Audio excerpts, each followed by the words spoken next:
ফাঁকি দিয়ে অসমৰ মাজেৰে পেট্ৰল ডিজেলৰ সৰবৰাহ অৰুণাচলৰ পৰা অসমৰ মাজেৰে দেশৰ ভিন্ন প্ৰান্তলৈ পেট্ৰল আৰু ডিজেল সৰবৰাহ হয়। অৰুণাচলত যি IOC ইণ্ডিয়ান অইল কৰ্পোৰেশ্যনৰ যি প্লাণ্ট আছে সেই প্লাণ্টসমূহৰ পৰা আমি যি এটা কথা জানো, কেৱল অৰুণাচল প্ৰদেশৰ যিমানকেইখন জিলা আছে তালৈ তেল সৰবৰাহ হ'ব পাৰে, বাহিৰলৈ যাব নোৱাৰে।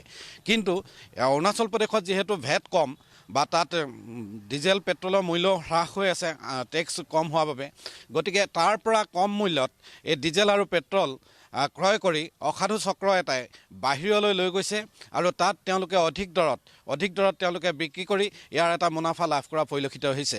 শেহতীয়াকৈ এই ঘটনাটো অসম চৰকাৰৰ পোহৰলৈ আহিছে আৰু তেওঁলোকে কৰ বিভাগক নিৰ্দেশ দিছে আৰু সেই মৰ্মে পৰহিৰ পৰা জোৰদাৰ এটা অভিযান চলিল আৰু লখিমপুৰত 31খনকৈ তেলৰ টেংকাৰ জব্দ হৈছে। ইয়াত দেখুৱাইছোঁ বৃহৎ টেংকাৰ।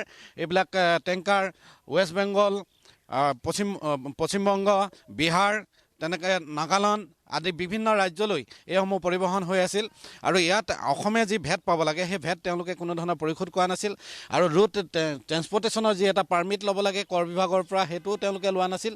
অসংখ্য তেওঁলোকৰ আখোৱা ধৰা পৰিছে আৰু তাৰ পাছত এই 31খনকৈ টেংকাৰ কালি নিশাৰ ভাগত জব্দ হৈছে। মোৰ লগত GST দলটোৰ দুগৰাকী বিষয় আছে, তেওঁলোকৰ পৰা জানিবলৈ যত্ন কৰিছোঁ।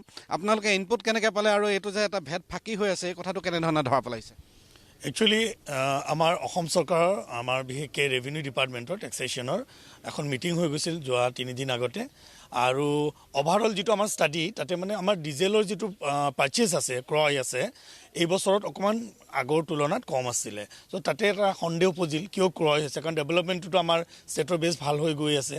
তেতিয়া মানে অলপ আন্দাজ হ'ল যে ওচৰৰ যিখিনি আমাৰ সমীপৱৰ্তী যিখিনি ষ্টেট আছে, ৰাজ্য আছে, তাতে ডিজেলৰ ৰেটটো কম অলপ হ'লেও। চ' সেইটো এটা কাৰণ হ'ব পাৰে, ডিজেলটো তাতে চাগে ক্ৰয় হৈ আছে, আমাৰ ইয়াতে সৰবৰাহ কৰি আছে। তেতিয়া আমি অৰুণাচল আৰু মেঘালয়া ৰাজ্যত আৰু আমি যিহেতু লখিমপুৰখন অৰুণাচলৰ কাষতে আছোঁ, নিকটৱৰ্তী, চ' আমাক ইনষ্ট্ৰাকশ্যন দিয়া হ'ল ওপৰৰ পৰা আমাৰ বিষয়ববীয়াই যে ইয়াতে যিখিনি আমাৰ ডিজেলৰ টেংকাৰ যায় সেইখিনি ভালকৈ আমাৰ তদন্ত হ'ব লাগে বা চাব লাগে ডকুমেণ্টছখিনি। তেতিয়া চাওঁতে আমাৰ ওলাল যে যিখিনি ডিজেলৰ গাড়ী গৈ আছে আমাৰ অসমৰ পৰা অৰুণাচলৰ পৰা অসমেই হওক বা আদাৰ ষ্টেটেই হওক, যিখিনি আমাৰ সেইখিনি ভেট ৰিলেটেড প্ৰডাক্ট হয়, ভেটৰ যিখিনি নৰ্মছ থাকিব লাগে, চ' তাতে ক'ৰবাত কিছুমান কাগজৰ তাৰতম্য আছে, যেনেকৈ আমাৰ কিছুমান ট্ৰেনজিট পাছ বা ৰোড পাৰ্মিট লাগে, সেইখিনি বস্তু আমি পোৱা নাই আৰু সেইকাৰণে সেই চেগতে আমি এইখিনি জব্দ কৰা হৈছে। এতিয়া ইয়াৰ লগত IOC মানুহ জড়িত হৈ থাকিব লাগিব, কাৰণ ষ্টেট ভেটটো তেওঁলোকে মাইনাছ কৰি যি ধৰণে গোপনে গোটেই বস্তুবিলাক সৰবৰাহ হৈছে।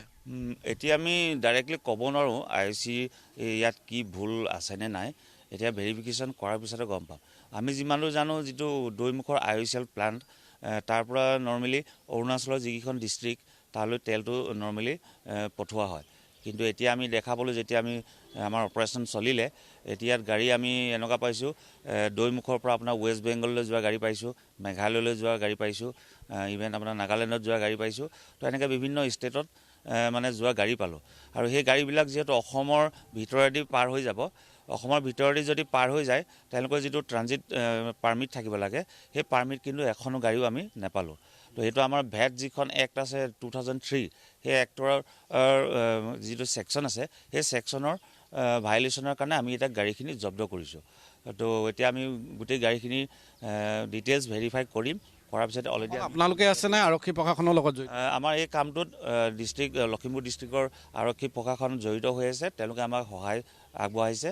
ইতিমধ্যে আমাৰ মুখ্যমন্ত্ৰী ছাৰে 2জনকৈ কমাণ্ডেণ্ট ডেপুট কৰিছে, কালি ইভিনিং তেওঁলোক পাইছে। আজিও তেওঁলোকে এটা 30জনীয়া দল পঠাই আছে বুলি কৈ আছে, আমি গম পাইছোঁ। তো আৰক্ষী আমাক সহায় কৰিছে।